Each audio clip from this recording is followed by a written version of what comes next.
Lorette, sanctuaire de la Sainte Maison. Lorette est une ville de l'Italie centrale. Et la Sainte Maison de Lorette est la maison où, selon la tradition chrétienne, Jésus-Christ fut conçu du Saint-Esprit au sein de la Vierge Marie. Elle est parfois appelée la maison de Nazareth.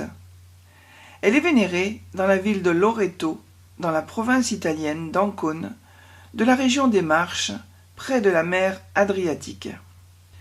Au IIIe siècle, quand sainte Hélène, la mère de Constantin, se rend à Nazareth, elle élève une église dans laquelle se trouvait la Sainte Maison. En plus de découvrir la vraie croix, elle a découvert le lieu de l'incarnation. La tradition raconte aussi que ce fut dans cette maison que Marie est née, a reçu son éducation et grandit avec ses parents sainte Anne et saint Joachim. Or, au XIIIe siècle, les lieux saints chrétiens sont menacés par les Sarrasins et l'église construite par Hélène est détruite. Un même sort aurait été réservé à la maison de Nazareth. Selon la tradition, Dieu fit miraculeusement transporter la Sainte Maison dans les villes de Tarsatica et Rijeka, sur le mont Ronitsa, avec l'aide de ses anges. Ce récit fut rapporté sous le pontificat de Nicolas IV. Dans la maison, les villageois trouvèrent une statue représentant Notre-Dame couronnée et tenant l'enfant Jésus. L'évêque, Georgievitch, en fut immédiatement averti et vécut bientôt une apparition mariale en réponse à ses prières, lui expliquant les origines de la maison. Toujours selon la tradition, la Sainte Maison aurait été de nouveau transportée par deux anges dans la marche d'Ancône, où elle aurait été recueillie par une dame nommée Lorette, le 10 décembre 1294. C'est de là que provient l'histoire de Notre-Dame de Lorette. Les litanies de Lorette furent composées par le cardinal Savelli en rapport avec l'événement. Le bruit court que c'est un prince byzantin, Nicéphore Ier, qui prit en 1290 l'initiative de transférer une maison typique de Palestine depuis Nazareth jusque dans les marches italiennes. La maison fut démontée à Nazareth en 1291, débarquée ensuite sur les côtes de Dalmatie et finalement réassemblée à Loreto en 1294. Les habitants de la Croatie honoraient depuis longtemps cette tradition mariale en organisant des pèlerinages au sanctuaire de Lorette et en consacrant des églises à Marie, Mère de Dieu, dans leur propre pays. Le 1er et le 2 décembre 2007, le pape Benoît XVI se rend à Lorette pour vivre une fête de la foi avec les jeunes de la ville. Il y revient le 4 octobre 2012, renouvelant ainsi le pèlerinage que Jean XXIII avait effectué 50 ans auparavant, à quelques jours de l'ouverture du Concile Vatican II. La Sainte Maison est considérée comme étant l'habitation de la Vierge Marie de Nazareth. C'est la demeure même dans laquelle la Vierge Marie a vécu, conçu et élevé Jésus enfant. C'est pourquoi Jean-Paul II a pu dire que la Sainte Maison de Lorette, premier sanctuaire de portée internationale dédié à la Vierge, a été pendant plusieurs siècles le vrai cœur marial de la chrétienté.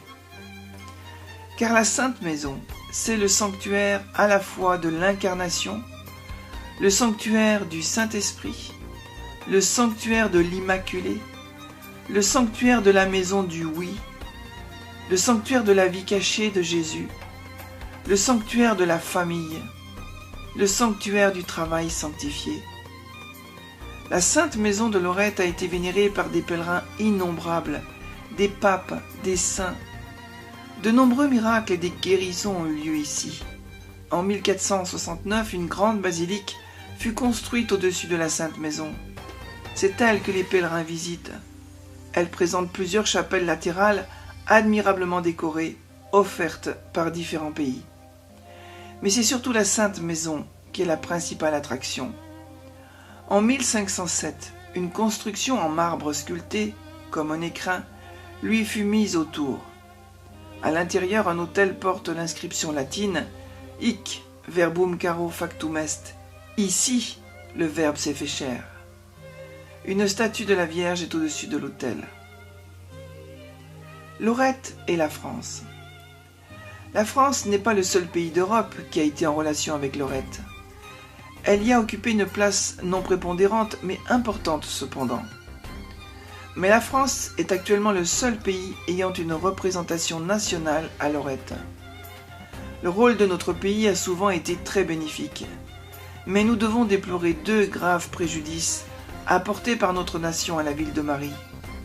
Le vandalisme de Bonaparte et la critique destructrice du chanoine Ulysse Chevalier en 1906. On sait peu de choses sur la place de la France dans l'histoire de Lorette entre 1294 et 1500. Mais la figure de Saint Louis, roi français du XIIIe siècle, y est très présente. La chapelle du Saint-Sacrement lui est dédiée. Le 25 août, sa fête y est célébrée avec solennité. Bien sûr, Louis IX n'est jamais venu à Lorette, pour la simple raison qu'il est mort en 1270 et qu'à cette époque, la commune de Lorette n'était qu'un terrain vague en dépendance de Recanati. Il est vrai par contre que le saint roi Louis IX est allé en pèlerinage à Nazareth le 25 mars 1251, après le versement de la rançon qui permit sa libération de prison le 6 mai 1250. À cette occasion, il a communié dans la Sainte Maison de la main de l'évêque Odon de Castres. Cet événement a été peint par Charles Le Maire au-dessus de l'autel de la chapelle française. Au XVIe siècle, les jésuites prennent pied à Lorette. La France s'implante grâce à la fondation de Joyeuse. Des pénitenciers français résident en permanence autour de la basilique. On notera le pèlerinage du bienheureux Pierre Fabre, premier prêtre jésuite en 1537. Catherine de Médicis, fille de la Toscane, est la première reine de France qui ait manifesté une grande dévotion envers Lorette. Pour le repos éternel de son défunt époux Henri II, une lampe devait brûler constamment dans la Santa Casa. Plus tard, Henri III, en désespoir d'héritier, fit un don énorme en faveur de Lorette l'année 1584. Le XVIIe siècle fut le siècle d'or de Lorette. Les dons vont affluer, et Clément VIII fait édifier à cet effet la salle du trésor. En 1624, Descartes est venu accomplir un vœu. Il remerciait la Vierge pour les lumières reçues dans l'élaboration de sa méthode philosophique. Louis XIII, musicien, avait composé des litanies à Notre-Dame, et il eut recours à la Vierge de Lorette, alors qu'il craignait de perdre sa jeune femme, et lorsqu'il fut très malade en 1630. En 1638, Louis XIII et Anne d'Autriche, en remerciement de la naissance de Louis XIV, offrent à la basilique des couronnes et un enfant royal en or du poids du nouveau-né. C'est au XVIIe siècle que commença la fondation française de Lorette. Saint Louis-Marie Grignon de Montfort, en 1706, fera un pèlerinage héroïque. Il fit environ 4000 km à pied pour se rendre à Rome et à Lorette, dans des conditions difficiles. Lorette était l'un des pèlerinages préférés de Saint Labre. Il s'y rendit 11 fois entre 1771 et 1782. Au XIXe siècle, le pèlerinage est en perte de vitesse, mais il reprend de plus belle à la fin du siècle. Dans une page pleine de finesse, la petite Thérèse a décrit Lorette et la Sainte Maison qu'elle a vénérée les 11 et 12 novembre 1887 avant de se rendre avec son père et Céline au pied de Léon XIII pour solliciter la grâce de l'entrée précoce au Carmel. Au XXe siècle, la dévotion française envers Notre-Dame de Lorette est extrêmement forte. On peut dire qu'en France, Lorette fait partie de la mémoire chrétienne jusqu'en 1960. À cette date, un évêque, un prêtre, un fidèle, normalement cultivé, connaît au moins vaguement le mystère de Lorette. Prière du pape Benoît XVI à Notre-Dame de Lorette.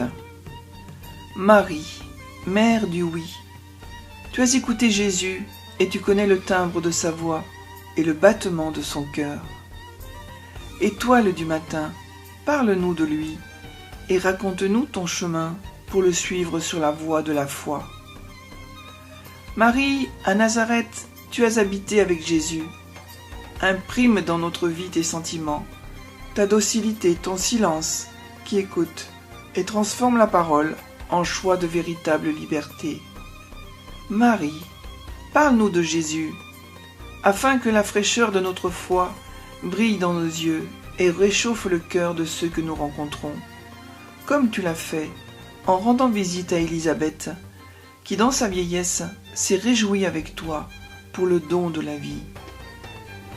Marie, Vierge du Magnificat, aide-nous à apporter la joie dans le monde, et comme à Cana, invite chaque jeune engagé dans le service à ses frères à faire uniquement ce que Jésus dira.